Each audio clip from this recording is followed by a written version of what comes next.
Okay. Hi, everyone. Welcome to the module 5 of the CH course. It's on vulnerability assessment. So if you remember, over the course of last few days, we have taken a session on footprinting, reconnaissance, then enumeration, and using the tools, that are little open source. However, there is a very important stage while you are actually doing ethical hacking over a particular target, which is called vulnerability assessment. This particular session would have more detailed, inputs on while analyzing a vulnerability. So you would see that some of the content is getting repeated. But additionally, we'll let you know as to what other tools and databases you could actually search and make them as part of your research. So I would actually mention some of the topics. So participants who are actually joining today, after attending this session, you should be able to understand various research, that how it is done, how you can classify vulnerabilities. So anything out there in the open and is being called as vulnerability is identified with the help of a number. Okay. And it has a very detailed description, and it has a lot of information which is related to it, which can help us in doing triages and doing further analysis and research on it. So then you should be able to describe this kind of an assessment. So vulnerability, any kind of a vulnerability actually has a life cycle. So what steps you can take to manage it. Then there are different approaches to this assessment. Then we would describe as to what uh, you know uh, characteristics of a good assessment tools are there. Then how you can actually select a tool for the assessment. Then how you generate these reports for the documentation and further reporting. So we would cover some concepts, some of the solutions, and various scoring systems and tools and reports. So what actually an assessment is? So in a 3-point format, I have given the definition on the slide. So it's like examination of a system's ability to withstand an attack. So once you get a vulnerability assessment report, you normally have some kind of a dashboard of all the systems that are there in your corporate network or in your home, of the various devices. And this kind of an assessment is used to identify these weaknesses that might be exploited. So you would actually see that whenever you use automated tools, they would actually only assess the technology part. Okay. Additionally, you always will have to assess the do this kind of an assessment on people and process as well. So let's see what kind of effective controls are there, security controls are there that can help you in predicting the effectiveness of this assessment. So in vulnerability research, you actually gather info on trends, threats, and the attacks. So being a penetration tester or a certified ethical hacker, you should always be on top of what is the latest that is going on in the world, and you should be aware that basically by following the news or by reading the magazines and all those things. Okay, you should be able to find out the design faults and weakness before actually conducting an attack itself. So, and if you are one of the victims who actually has faced such kind of an attack, then from this kind of a research you should be able to recover also faster. Generally you would see that vulnerabilities are classified as on the basis of priority, the severity, and their scope. So there is a very famous website called cvdetails.com. So if you would actually visit that website, you will see that they actually publish quite a detailed information on how these vulnerabilities are distributed by taking their CVSS scores. So you would see, okay, let me just, I have this website open in one of the tabs. So if you go to cvdetails.com, you can search for vulnerabilities based on its CV ID, any product, the vendor, or the vulnerability type. And based on the scores, you would see that how many number of vulnerabilities this particular database has. Okay, based on the score. So you, if you see 0 to 1 actually has minimum impact, and the one which is like somewhere which is falling between 9 and 10 has a critical impact. And the percentage is also given here. Okay, and if you want to search for vendors, products by date and type also, you can search. And there are some additional searches from other databases, such as finding Microsoft references is also there.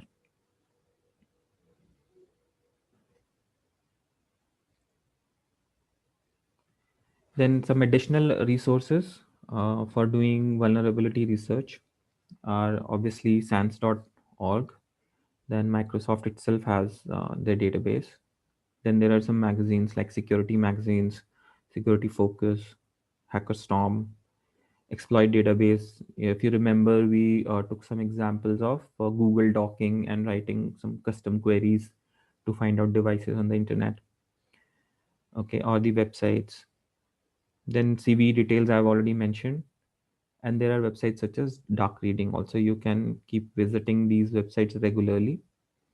So normally in a company, whatever tools are there with you, they need to be updated with some kind of a signature database that they have.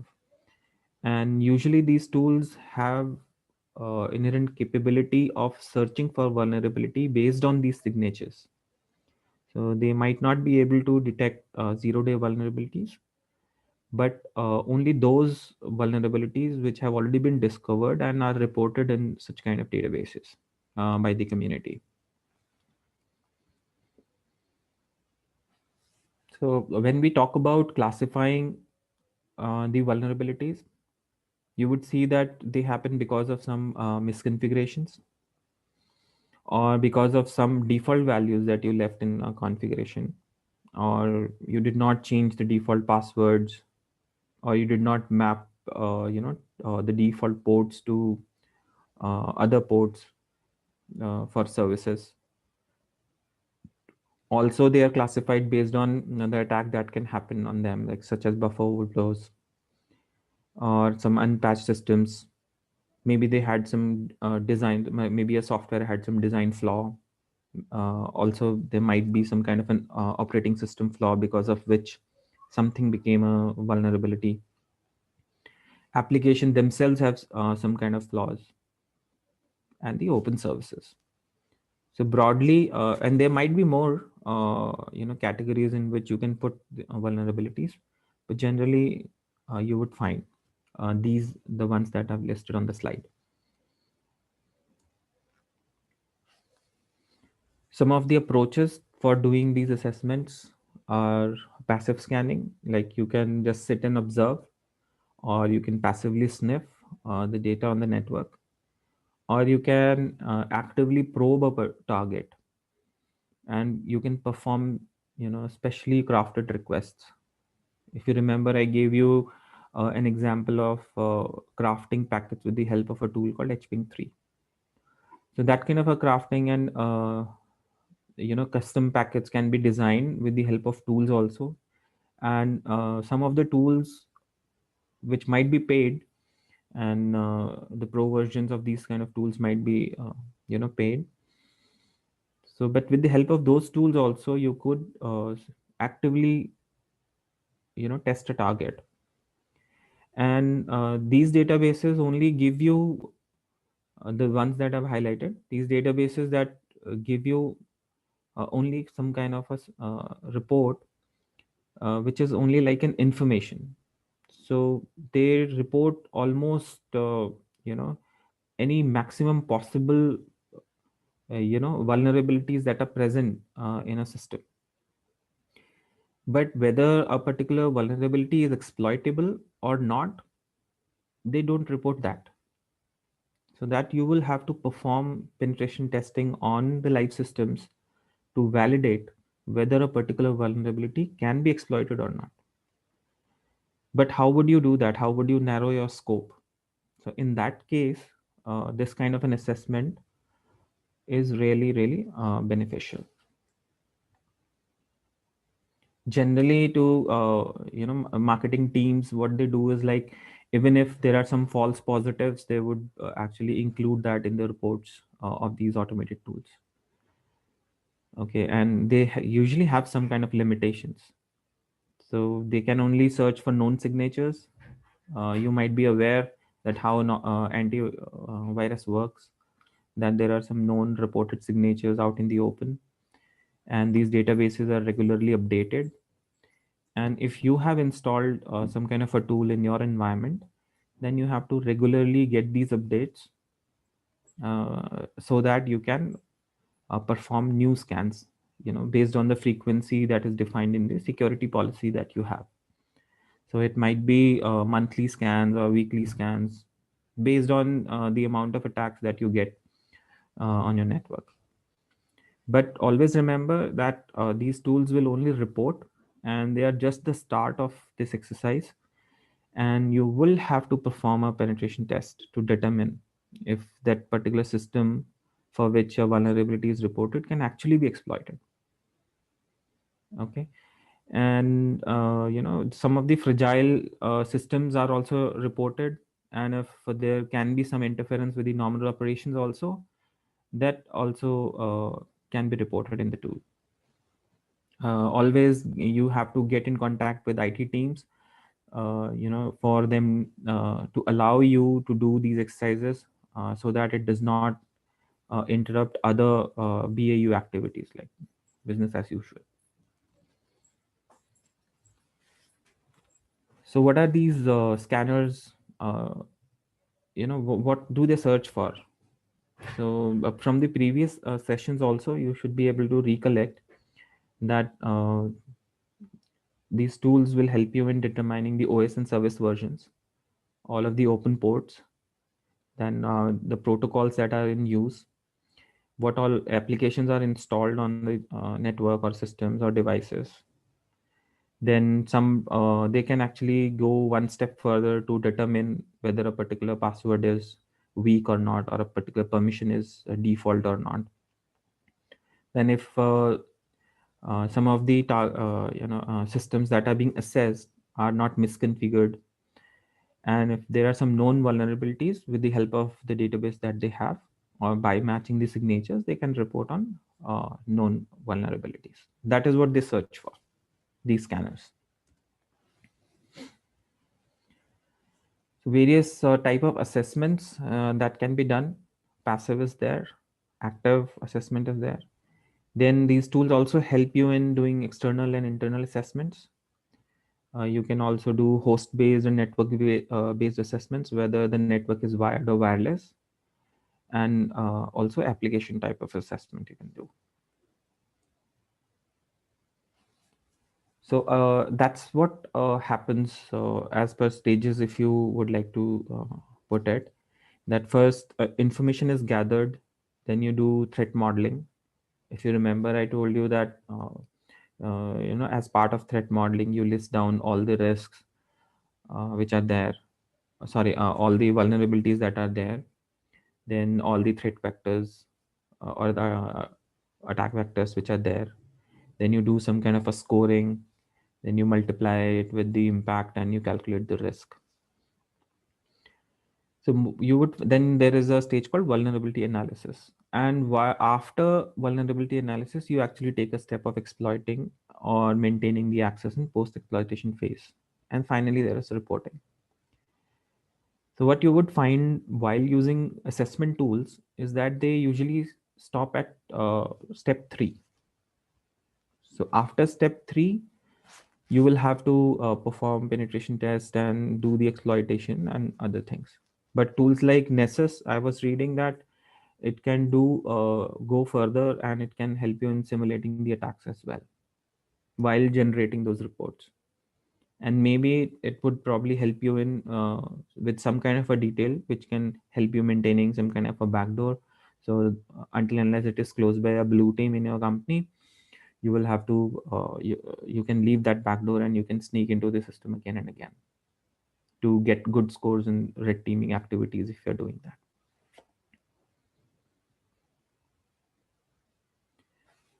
So as far as life cycle of a vulnerability is concerned, so what you do is first you create a baseline. So in that baseline, you identify and prioritize the critical assets. So identify what existing controls, the security controls that you've defined in your policies are there and do exist. And then for your assessment, you come out with a scope that what all things you will cover and what you will not cover in your assessment. After that, vulnerability assessment is done. So you actually go and test those weaknesses that were listed. Okay. And it's not only technology with the help of tools that you would assess, but also the people, the weakest link in the security chain and the processes. It's the way a particular business is performed. That particular process is also tested. After that, you do a risk assessment by determining the impact. Okay, like normally impact has a score and you have a probability of a particular threat and you multiply them to give the final score so that you can prioritize the future course of actions as to what should be done first and what should be remediated next. And you might also do some kind of a root cause analysis to mitigate these threats. Then you do verification, and then you would design some kind of rules and feed your intrusion detection systems or firewalls and apply whatever you learned from this kind of an assessment. And this goes on and on with whatever frequency which is there, okay, and is defined in the company. So any common vulnerability scoring system, you know, you might be aware that there is a common vulnerability scoring system, which is an open framework, and it communicates characteristics as well as impact of known vulnerabilities. And you would see that to measure a particular vulnerability, it lists down three kind of matrices. One is base metrics, another one is temporal metrics, and the environmental metrics. And as I showed you on CVE details, you have some kind of a scoring which is done. And then there is a national vulnerability database, which is actually created by US. Okay. And I'll just show it to you. But the thing that I would want you to know about these matrices is that a vulnerability has some kind of inherent quality. Okay, and you want to actually give it some kind of a score. So anything that is there, if it is not measured or if it is not given a number, you won't be able to do any kind of an analysis on that. Then over a life cycle, because of some of the features that are changing, because of those changes, if you have to give some numbers to them, that also some weightage, and that is covered under temporal metrics. And the environment in which a particular system or an application or a device is there, how that environment actually affects, that is also given some kind of a score or a number. So before coming on to a final score, you would perform or add values from these matrices and then go ahead with it.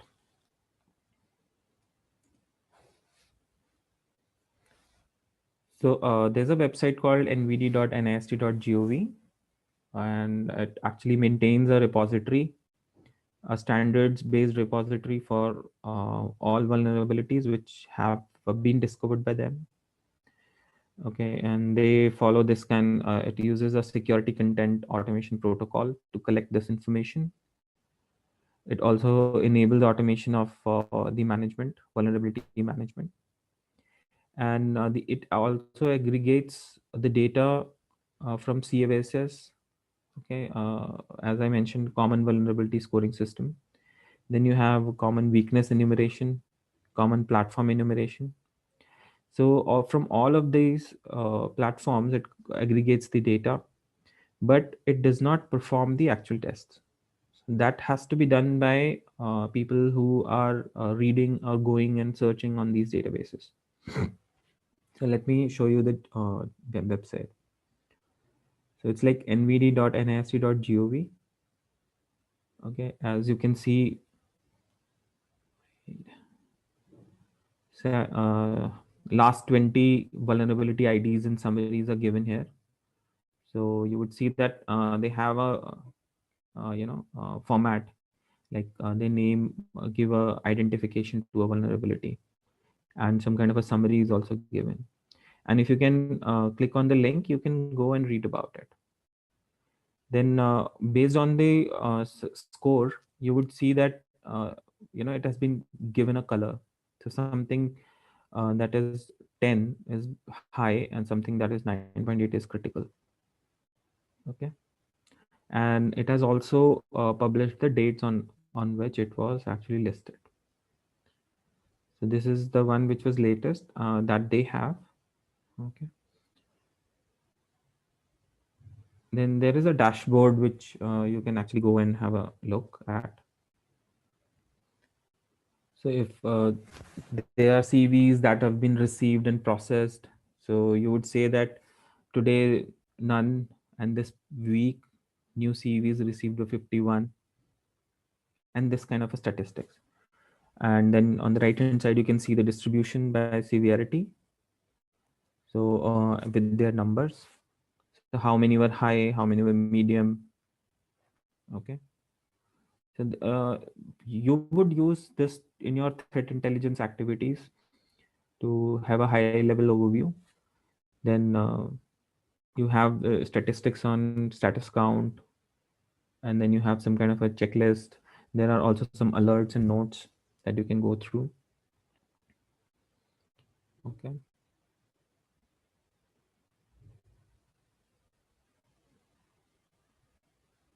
just a sec. Yeah, so there are severity ratings, like there was a version 2.0 rating. Okay, and then there's a version 3.0 rating.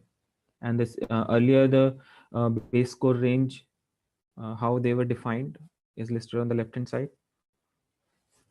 and the base score range, which now is being followed in new specification, is listed on the right hand side. And I actually went to this page from the first page of this website. So you can do a search and statistic. You can look at the full listing. Okay, and these are the calculators, like version 3 calculators are there, version 2 calculators are there. So you can have a look.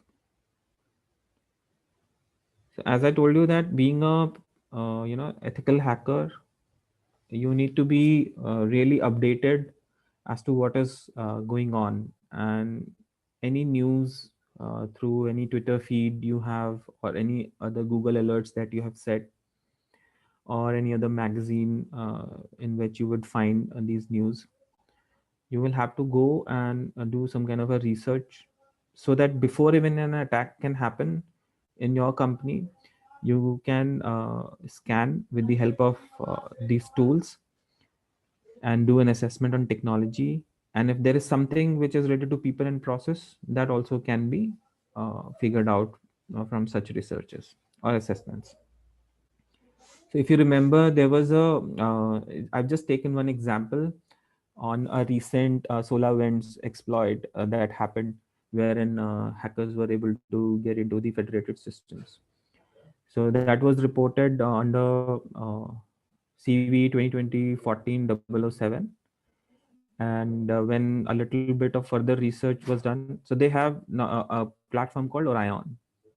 So it helps them to manage performance of various devices and the systems on the network. So and I mentioned SolarWinds also on in our sessions also. So over that, if you want to do further more research, let's say solar winds exploitation happened.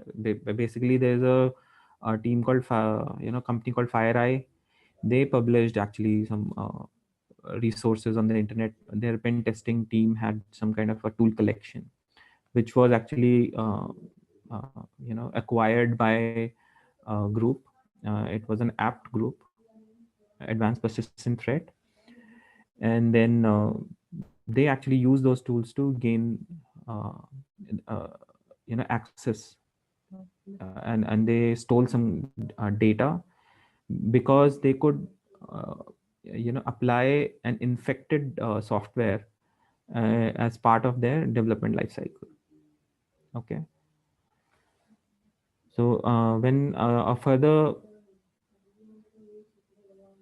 research is done on that, it was found that related to this kind of an exploit was actually already NSA, if you are aware, they actually already issued an advisory on that way back on, I think, December 7 or 8.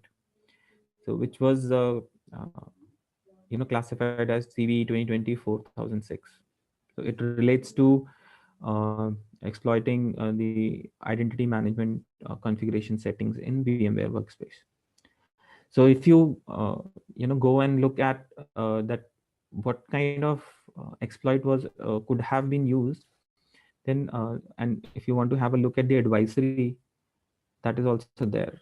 So this is one of the advisories wherein they say that this particular activity was Russian state sponsored actors, by Russian state sponsored actors. So they actually used a VMware Workspace one access. Okay, and in such advisories you will have summary, and it would relate to the software versions, operating system versions, and you would see that there are some patches or mitigation actions that are also published in such advisories. So if before an attack, I think this particular attack happened after December 18th, and still the systems are trying to recover. But if these patches would have been timely applied, and these instructions would have been timely followed, then it would have helped to mitigate or to actually avoid such kind of exploitation. So you would see that these advisories are very detailed, and even patching steps are also discussed, and they are published in a manner that I have like shown it to you. So this was, if you see in the address bar, it is like December 7 published advisory. Okay.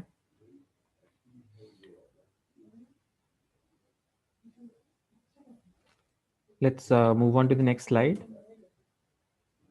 So normally this CVE that I was telling you, it actually helps us in identifying a vulnerability precisely.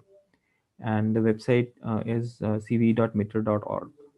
So you can have much more detailed look whenever you have some time for the same. Okay. As far as types of tools that are concerned, that are there to do such kind of an assessment, are more or less they are like scanners, and you can actually find out that they are host based. Okay, or they can do some kind of a depth assessment by doing some fuzzing. They can create some fuzzy inputs, and you can use those fuzzed inputs to interactively find out the types of vulnerabilities which are there. Okay, and under host based, you would see that it would help you in detecting OSs, services, apps, their versions, even up to the level of patches, the patch levels, and also the information on configurations.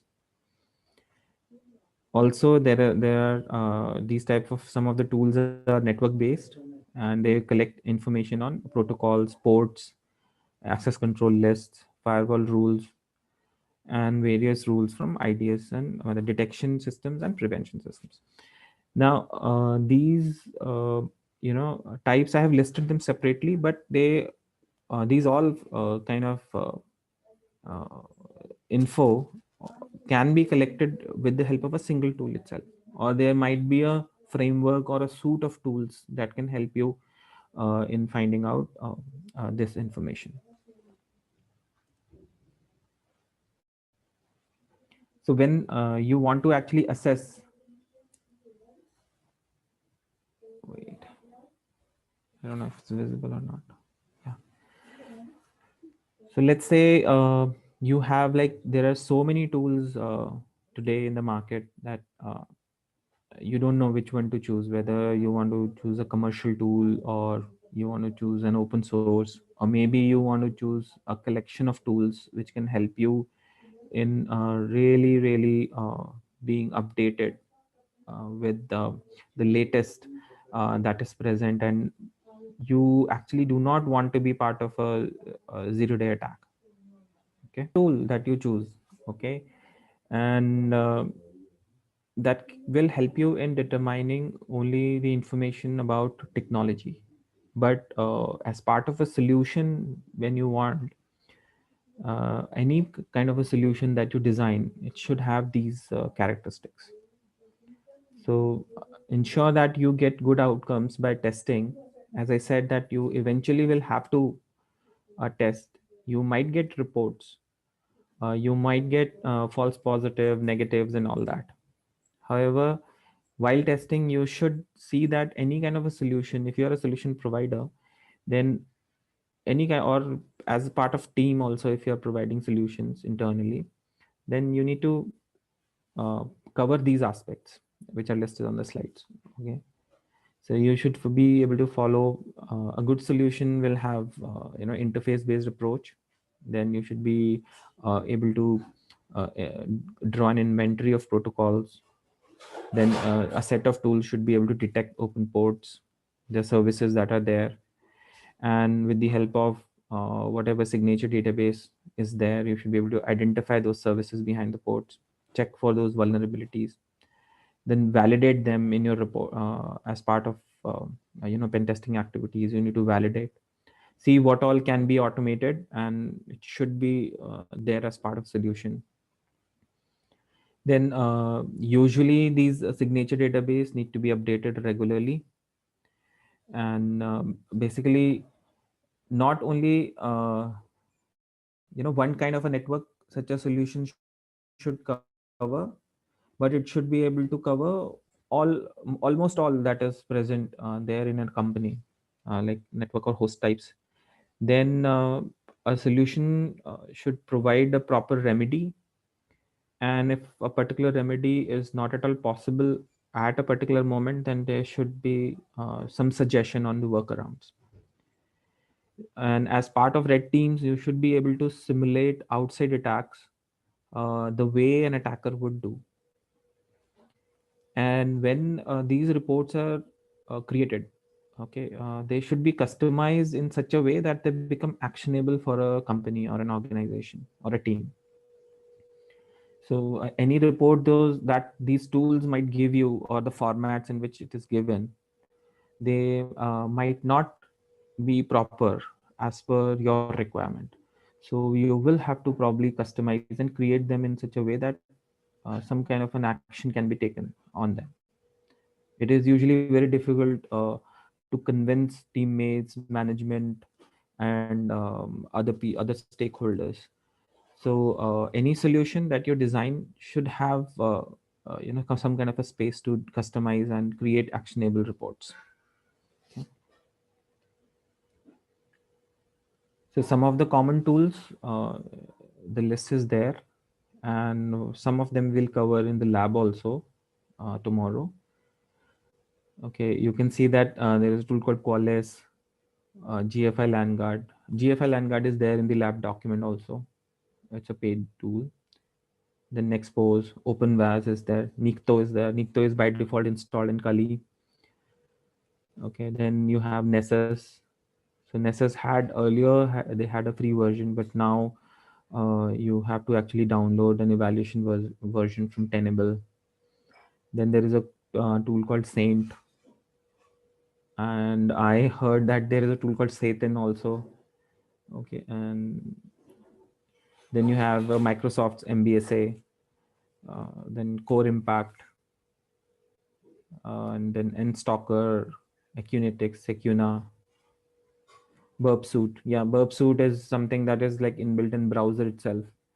Okay, like on top of a browser, it is designed, so it helps you in uh, basically it can be used as a proxy. Like you can intercept requests that go to a web applications, and you can craft those web requests in a way you want them to be. You can also do some password spraying, and it has a lot of features with the or you know the features that help you in simulating a real-time attack.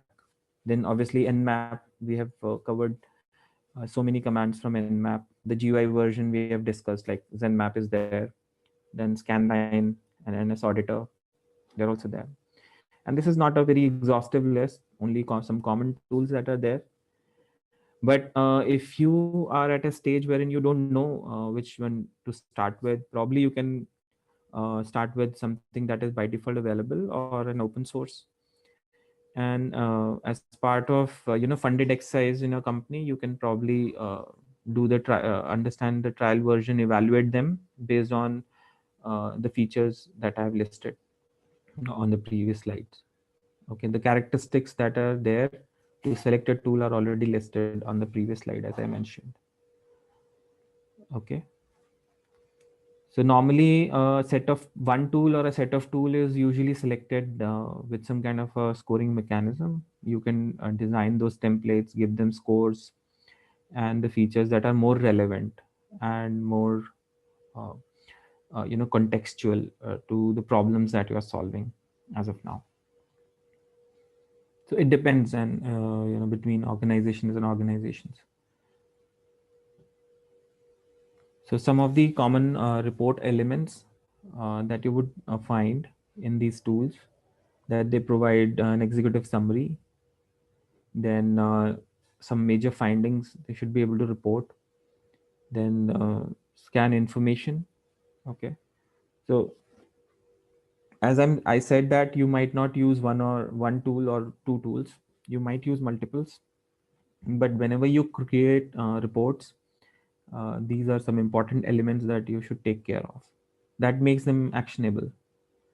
Okay, you should have detailed information of target, then some of the results from your scans, and they even if you have the target details, then which node was it. Node relates to a device or a system. Okay, then that had which OS it had, the date, which modules you were using, then what outcomes you found, and against which services and ports. Then based on the classification uh, types, and they that was not an exhaustive list, you can have your own internal categories that which makes the report more readable and understandable according to the context in which you are trying to assess or do this kind of a research. And then it should have a summary. A report should have a summary. And under assessment, you can actually define what methodology you took or what kind of an approach you took in under assessment. So this is just one example. So I've taken this from internet. Okay. So this is like a report from Nessus scan, which we would be covering in our labs. So you can see that it right now in this particular screenshot, you might not be able to see some suggestions. okay, because some of the checks were not enabled for the Unix and Windows compliance. But from left hand side, you can see that particular vulnerability which was discovered with which plugin. The plugin ID is also mentioned, and on the left hand side, you can see the severity has a column, and then there is a name that is given to it. So normally, these kind of tools will develop the databases, the signature databases from the databases that are there on the internet, which the community is using. Okay, and as you can see that it has listed down, it has been given some name like MS10.012 vulnerabilities, and SMB could allow remote code execution. Okay, so like we have covered various threats and attack vectors already. So some might be known to you, some might not be known to you, but it is best to include all of them. Okay.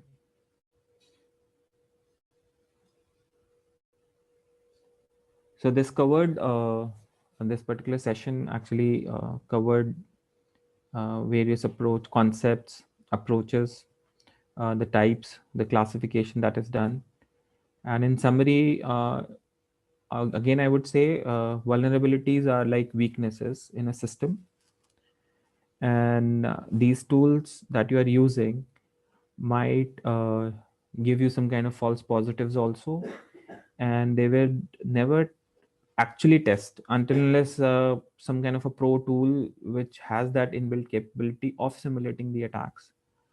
Okay, but you will always have to do maximum part by yourself, like as penetration tester, uh, and you would define your scope, and you would define your targets only after doing a detailed research and assessment, as I have shown it to you.